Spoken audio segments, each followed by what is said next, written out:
Well, it's that time of year again when we get to the really exciting part of gardening. We can start to get our seeds in the soil. And I will have to say that the seed companies have done everything they can to make it almost foolproof for us. They want us to have success, so they've given us lots of tools to work with when it comes to seeding.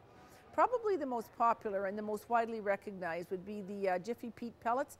They're just compressed peat moss, and you soak them in water. The warmer the water, the faster they will expand. If you have lots of time, soak them in cool water. Otherwise, put them into fairly warm water and they will do a wonderful job for you. This is what it starts out looking like. This is what it ends up looking like. Then all you have to do is take your seeds, or depending on what type of seed you're using, and put one or two into each little pellet. Put it in as little space in the tray, and then when the whole tray is filled, or as much as you're going to do at that time, you put the lid on it and then you watch it germinate. Then if you're not going to do it that way, they're also, if you want to have, say, bigger seeds, you can put them in these little individual peat pots. They also will fit nicely into these trays.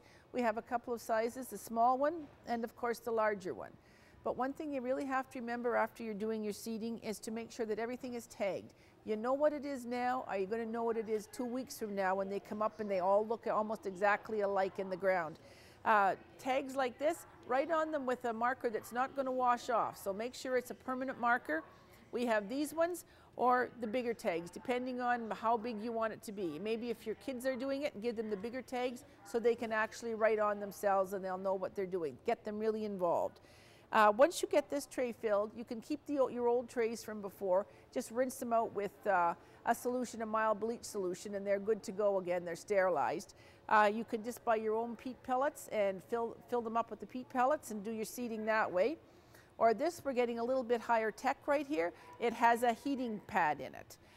It sits underneath it, gives the plants bottom heat. They'll germinate much faster than they normally would. 7 to 21 days is your regular time. This will cut that down considerably if you get a late start or if you have kids who are really anxious and can't wait. And of course, depending on the size and the space that you have, there are different sizes of units that you can use to start your plants. If you just have a little bit of space and you only want to start a few, you've got the smaller one at the front. And if you have a little bit more space, you can use this guy right here. And when your plants actually start to get large enough to, when they're out in the garden and they have to be tied up, use something like this. Nothing that's really rough and tight. It'll strangle it. It'd be like you tied something around your own neck. Would not work well. But no matter what it is that you're going to plant, there's always something. You start to take a look in the stores now. There's equipment that's going to make your life easier and absolutely going to ensure your success. For Shaw TV, I'm Dorothy Modrich.